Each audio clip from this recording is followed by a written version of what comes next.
तो दोस्तों आरटी 2024-25 के भौतिक सत्यापन को लेके हमारे स्कूल साथियों के सामने कई तरह की समस्याएं आ रखी हैं। संबंधित डीओ कार्यालय के द्वारा भौतिक सत्यापन को लेके ऑब्जेक्शन भी लगाए जा रहे हैं और ज्यादातर जो ऑब्जेक्शन लगाए जा रहे हैं वो फीस वर्दी को लेके लगाए जा रहे हैं और इसके अलावा भी तरह तरह के ऑब्जेक्शन है वो लगाए जा रहे हैं। तो ऐसे में भौतिक सत्यापन को लेके हमारे साथियों के सामने जो जो समस्याएं आ रही हैं उन सभी समस्याओं का समाधान इस वीडियो में आपको बताऊंगा। इसीलिए जो वीडियो है वो हमारे सभी स्कूल साथियों के लिए बहुत ही खास होने वाली है। नमस्कार साथियों, मैं हूं आपका अपना साथी राजगुरु। तो दोस्तों, जैसा कि आप सभी को पता है, आरटी एडमिशन 2024-25 के भौतिक सत्यापन की प्रक्रिया वो लगभग कंप्लीट हो चुकी है और फिलहाल इसी भौतिक सत्यापन की पुष्टि है संबंधित डीओ कार्यालय के द्वारा वो की जा रही है। लेकिन डीओ के द्वारा अलग अलग तरीके से ऑब्जेक्शन है वो लगाए जा रहे हैं और मेरे पास इन दिनों में अलग अलग जिलों से काफी सारे स्कूल साथियों की लगातार मैसेज या मेल आ रहे हैं कि सर हमारे ये ऑब्जेक्शन लगा दिया, क्यों लगाया है, इसका क्या कारण है, कृपया जांच करके हमें बताएगा। तो मैंने यहाँ पे देखिए अलग अलग जिलों की स्कूल की आईडी को ओपन करके देखा और ऑब्जेक्शन भी यहाँ पे देखा है और मैंने यहाँ पे जो ज्यादातर ऑब्जेक्शन पाए हैं वो यहाँ पे फीस वर्दी को लेके पाए और ज्यादातर देखिए इन दिनों में जो सोशल मीडिया है यानी व्हाट्सएप पर भी है ये मैसेज खूब ही वायरल हो रखा है कि भैया यहाँ पे फीस वर्दी हो रही है और यहाँ पे भी अलग अलग स्कूल वाले हैं यहाँ पे ग्रुप बाजी भी कर रहे हैं, जाके डीओ पे दबाव बनाओ, ऐसे नहीं करना है, वैसे नहीं करना है, क्यों नहीं करेंगे, ऑब्जेक्शन हटवाएंगे वगैरह वगैरह तरह तरह की बातें। तो यहाँ पे देखिए मैं आपको बताना चाहूंगा हमें हमेशा नियमों में रहते हुए काम करना चाहिए। अब ये जो फीस वर्दी का ऑब्जेक्शन लगाया जा रहा है पहले इसे समझ लीजिएगा, बाकी दूसरे यहाँ पे ऑब्जेक्शन की अपन बात करेंगे। देखिए अगर अपन यहाँ पे बात करें अपने फीस एक्ट की, तो अपने फीस एक्ट के अंदर कहीं पर भी ये नहीं लिखा गया है कि एक स्कूल के द्वारा कितनी प्रतिशत फीस की बढ़ोतरी है वो की जा सकती है। वो 10% भी कर सकता है, वो 20 भी कर सकता है, 40 से 50% भी यहाँ पे कर सकता है। और यहाँ पे स्कूल साथियों ने क्या किया, जानकारी के अभाव के अंदर कि अपनी फीस के अंदर है 20% की वृद्धि कर दी, किसी ने 30 ने, किसी ने 40 की और किसी ने तो 100% भी वृद्धि कर दी, यानी अपनी फीस की डबल कर दी, जो कि नियमानुसार गलत है। अगर देखा जाए एक सामान्य वे के अंदर तो अपनी फीस के अंदर है यहाँ पे आपको है 10% की बढ़ोतरी करनी चाहिए। हालांकि देखिए फीस एक्ट में कहीं पर भी ये नहीं लिखा गया है कि आप केवल 10% ही बढ़ोतरी कर सकते हो, लेकिन यहाँ पे देखिए अगर आप फीस के अंदर 10% से ज्यादा वृद्धि कर दो तो उसके पीछे आपके सोर्स भी होने चाहिए कि जो फीस आप वृद्धि करने जा रहे हैं वो आगे भविष्य में है अपनी संस्था पे कैसे आप खर्च करने जा रहे हैं, किन मदों पे आप खर्च करने जा रहे हैं, कोई स्कूल की बिल्डिंग बनाने जा रहे हैं या रिपेयर करने जा रहे हैं, बच्चों की जो पढ़ाई लिखाई की सामग्री है उन पे आप खर्च करने चाहिए, कुछ इस प्रकार के मद है वो आपके पास होने चाहिए।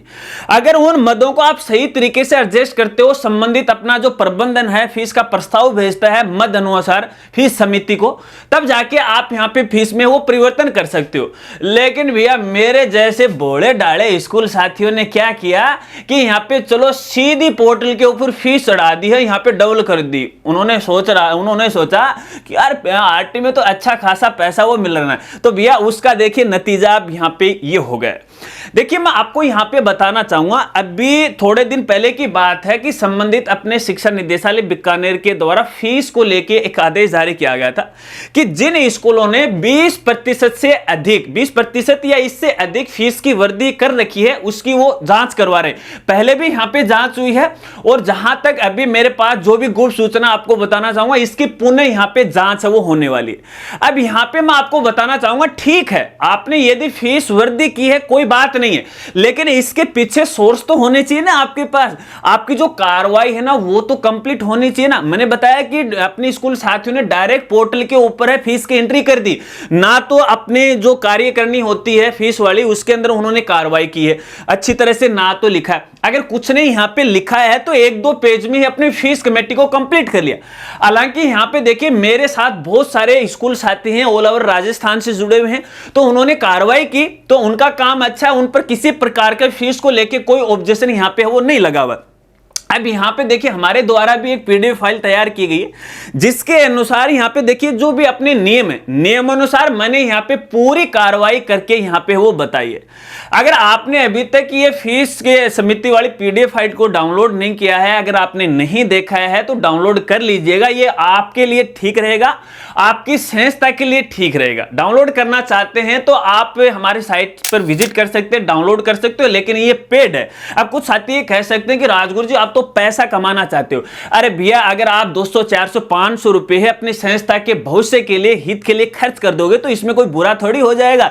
अरे मैंने भी तो आपके लिए थोड़ी बहुत मेहनत की है, तो वो बस मेहनत है ना, मैं आपसे लेता हूं। बाकी ये कोई ज्यादा ये तो है ना कि मैं 15, 20, 40 हजार रुपये आपसे लेता हूं। वैसे तो मैं आपको जानकारी फ्री दे रहा हूं। अब यहां पे देखिए, आप उस पीडीएफ फाइल को डाउनलोड करो, परचेज करो, नहीं करो, उससे मुझे कोई मतलब नहीं है।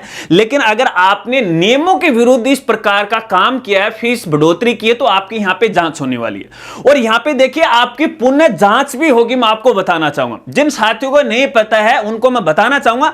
देखिए आरटी का जो भौतिक सत्यापन का दल का गठन किया जाता है ना, उसमें 2 दलों का यहां पे गठन होता है, जो कि मैंने पहले भी आपको बताया था। एक दल तो वो होता है कि जो आपकी स्कूल में डायरेक्ट आता है, और एक दल वो होता है जो यहां पे देखिएगा 15-20 स्कूलों पे या फिर उन दलों की पुनः जांच करता है। वो डीओ पे डिपेंड करता है वो कौन सा दल गठन करता है, किन किन स्कूलों की जांच करवाता है। अब यहां पे देखिए मेरे देखने में ऐसा आया है कि यहां पे दल है वो दोबारा यहां पे है वो जांच करेगा। अब ये जरूरी नहीं है वो सबकी तो जांच नहीं कर सकता, लेकिन जहां जहां पे ऑब्जेक्शन लगा है, आप उस ऑब्जेक्शन का विरोध कर रहे हैं, तो आपकी जांच यहां पे पक्की होने वाली है। तो ऐसे में नियमानुसार आपको यहां पे काम करना चाहिए। तो फीस के जो भी कार्रवाई है सही तरीके से कर लीजिएगा। अगर आपने सही तरीके से की है, मदों पे आपने सही तरीके से खर्च करने का जो प्रस्ताव आपने भेजा वो सही है, तो आपको कोई दिक्कत नहीं आने वाली है। अन्यथा आपको भैया भविष्य में दिक्कत ही दिक्कत आने वाली है। आज नहीं तो कल आपको यहां पे दिक्कत वो जरूर आने वाली है। मैं आपको ये इंटरनल बात है वो बता रहा हूं, और जब भी ये आरटी का मसला चलता है ये बात मैं आपको है वो जरूर कहता हूं। तो ये तो है यहाँ पे फीस का मामला, और इसका ये समाधान है कि आपको यहाँ पे सही कार्रवाई करनी है, और घबराने की आपको यहां पे आवश्यकता नहीं है। अगर संबंधित डीओ कार्यालय के द्वारा आप पे यहां पे फीस का ऑब्जेक्शन लगा है, तो एक बार तो आप उनसे व्यक्तिगत है वो मिलिएगा, ठीक है ना। अभी विरोध करना कोई ये नहीं है कि आप उस पर विरोध करो, चढ़ जाओ, गुस्से में नहीं। ऐसे करने से आपकी समस्याओं का समाधान नहीं होगा। आपको नियमानुसार चलना पड़ेगा। पोलाइटली उनसे पूछेगा भी हमें क्या करना चाहिए, किस प्रकार हमें करना चाहिए, तो वो उसी के अनुसार आपको काम करना चाहिए, ताकि आपके सामने भविष्य में किसी प्रकार की कोई समस्या नहीं है। चलिए अब इसके अलावा यहाँ पे देखिए एक स्कूल का उदाहरण लेता हूं, जो कि मेरे ही जिले से है। को आईडी भी भेजी थी, पिछले 3-4 दिन हो गए थे, समय नहीं मिला। आज मुझे समय मिला तब जाके मैं वीडियो वो बना रहा हूं। एक ऑब्जेक्शन है इस स्कूल छात्र के यहां पे लगा हुआ था, फीस का तो लगा हुआ था, लेकिन साथ में लिखा हुआ था कि 9 student repeated in first class. अब इसका मतलब ये है कि यहां पे 9 ऐसे स्टूडेंट हैं जो फर्स्ट क्लास के अंदर हैं, रिपीट कर रहे हैं इस बार, यानी उन्होंने डिमोट कर दिया प्रमोट करने की बजाय। अब देखिए ये भी एक अजीब घटना है, जो कि नियमों का यहां पे आप उल्लंघन कर रहे हो। कैसे? क्योंकि यहां पे देखिए स्कूल साथी थोड़ी सी यहां पे अपना दिमाग लगाते हैं, और विभाग को ऐसे 420 करने का वो मतलब खुद करके है फंसाना तो क्या है, उनको गुमराह करना चाहते हैं। तो देखिए नियम ये बोलता है कि अगर आरटी वाले स्टूडेंट का एडमिशन होता है तो वो नॉन आरटी के स्टूडेंट के आधार पे होता है। अब स्कूल वालों ने क्या किया कि उनके पास नए स्टूडेंट तो है नहीं, नॉन आरटी वाले स्टूडेंट है नहीं, तो पिछले साल जो स्टूडेंट पढ़ाई कर रहे थे नॉन आरटी में, उनको ही दोबारा फर्स्ट क्लास में है रिपीट करवा दिया। और रिपीट करवाने से उनका जो क्राइटेरिया है या मतलब सीटों की संख्या वो ज्यादा होगी, और उन आधार पर फर्स्ट क्लास के अंदर है आरटी वाले स्टूडेंट का है एडमिशन यहां पे हो गया, जो कि यहां पर गलत भी है। देखिए रिपीट करवाना कोई गलत बात नहीं, लेकिन अगर अपन एनईपी 2020 की बात करें, एजुकेशन पॉलिसी 2020 की, तो इसके अंदर किसी स्टूडेंट को आप फेल ही नहीं कर सकते, रिपीट भी नहीं करवा सकते, क्योंकि इसमें यहां पे एक एज का जो क्राइटेरिया है वो सबसे बड़ा हो गया है, लफड़ा हो गया है। एक निश्चित एज के अनुसार है उस बच्चे का जो एडमिशन है वो उसी क्लास में होगा, जो कि फिलहाल आप पीएसपी पोर्टल पर भी देख रहे हैं। कोई ये चाहता है कि मैं यहां पे 10 साल के बच्चे को फर्स्ट क्लास में कर दूं या सेकंड क्लास में कर दूं, तो भैया पोर्टल आपका एडमिशन नहीं करेगा, क्योंकि पोर्टल चल रहा है एनईपी 2020 के अनुसार। एज के अनुसार तो आप को ये समस्या आने वाली है, लेकिन मैं आपको कहना चाहूंगा, देखिए मेरे पास बहुत सारे स्कूलों की क्वेरी आती है कि राजगुरु जी अभिभावक हमारे पीछे पड़े हुए हैं कि स्टूडेंट को रिपीट करो, वो कमजोर है कमजोर है। अरे भैया वो नादान है, वो छोटा बच्चा है, अभी तक उसके दिमाग का विकास वो नहीं हुआ है। जब धीरे धीरे उसकी IQ बढ़ेगी वो अपने आप होशियार हो जाएगा। अरे मुझे एक बात बताओ, जितने भी स्कूल साथी हैं, अरे जब आप यहाँ पे 6 साल के थे, 7 साल के, तो आप में कितना दिमाग आ गया मुझे ये बताएं, कितने होशियार आप हो गए।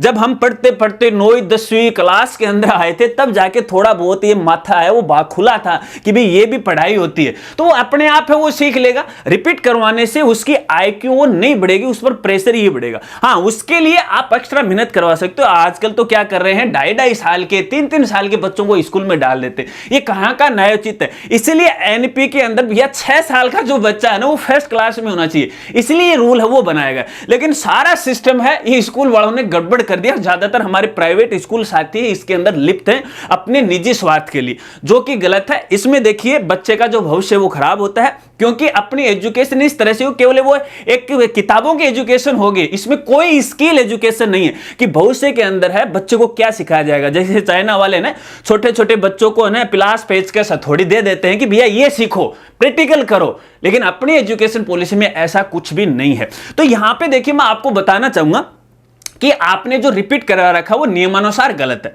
तो ऐसे स्टूडेंट को है आपको है पुनः रिपीट नहीं करवाना है, वापस से उसी क्लास में आपको प्रमोट कर देना है, यानी सेकंड क्लास में प्रमोट है वो कर देना है। ये यहां पे है नॉन RT वाले स्टूडेंट की बात हो रही है। अगर आप RT वाले स्टूडेंट को देखोगे तो पोर्टल के ऊपर वो भैया रिपीट ही नहीं करवा सकते, आप ऑप्शन ही वो काम ही नहीं कर रहा वहां पे, तो आप कैसे कह सकते हो कि हम स्टूडेंट को रिपीट है वो करवा सकते। तो सारा काम आपको नियमों के अनुसार ही करना पड़ेगा।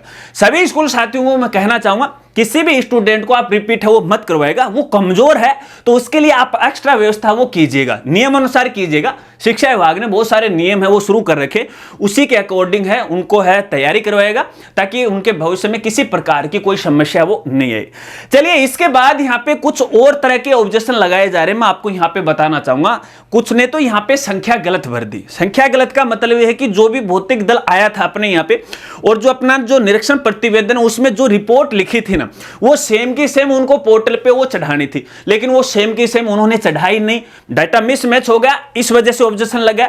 तो सेम की सेम है वो अपने चढ़ाएगा, क्योंकि जैसे ही DO कार्यालय के द्वारा ऑब्जेक्शन लगाया जाता है तो आपका पोर्टल अनलॉक हो जाता है। अनलॉक का आपको कैसे पता चलेगा कि जहां पे आपने भौतिक सत्यापन प्रविष्टि वाला जो ऑप्शन है यहाँ पे RT वाले मेनू के अंदर है, इसमें आप जाएगा आपको ऑब्जेक्शन का पता लग जाएगा। लास्ट में आप देखिएगा अगर लॉक का ऑप्शन आ रखा है तो इसका मतलब यह है कि आपका पोर्टल अनलॉक हो चुका है, क्योंकि जब आप एक बार लॉक कर देते हो तो नीचे से लॉक बटन है वो गायब हो जाता है। तो जिनके लॉक शो हो रहा है तो वो अनलॉक हो गया, अपना डेटा वो सही कीजिएगा।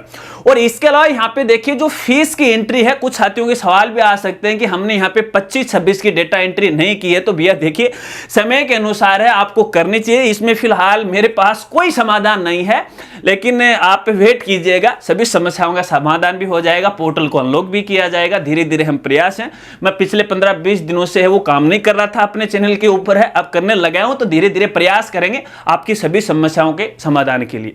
और इसके अलावा यदि और कोई ऑब्जेक्शन आपके सामने आ रखा है, आपको समझ में नहीं आ रहा है, तो मुझे इंस्टाग्राम पे आप भेजिएगा, ठीक है ना, उसका स्क्रीनशॉट है, अच्छा सा स्क्रीनशॉट आप भेजिएगा ताकि मैं उसे समझ सकूं। अगर मेरे समझ में आता है तो ठीक है, अन्यथा आपकी आईडी वगैरह लेके चेक कर लेंगे और आपकी समस्या का समाधान है वो आपको है वो बता देंगे। अगर वीडियो जानकारी में आपको अच्छी लगी तो वीडियो को लाइक कीजिएगा, और हो सके तो वीडियो अपने दोस्तों में जरूर शेयर कीजिएगा। और चलते चलते एक और जानकारी मैं आपको देना चाहूंगा, देखिए नियमों के अनुसार आपको काम करना पड़ेगा। और यहां पे देखिए जो कैचमेंट एरिया का है, शायद भौतिक सत्यापन कर दिया होगा, लेकिन भविष्य में है आपको बड़ी समस्या आने वाली है, कैचमेंट एरिया वालों से वापस वसूली होने वाली है। और अभी हाल ही के अंदर यहां पे देखिए जोधपुर है, बाड़मेर है, इन जो संभाग है इन जिलों के अंदर है भैया जो दोहरा नामांकन वाले हैं, ऐसे स्टूडेंट की वसूली भी की गई है। तो इसी प्रकार से आपकी वसूली है वो की जाएगी। आशा रखता हूं अब आप अच्छी तरह से समझ गए। मिलते हैं फ्रेंड्स अगली एक नई वीडियो के साथ, तब तक के लिए जय हिंद, जय भारत।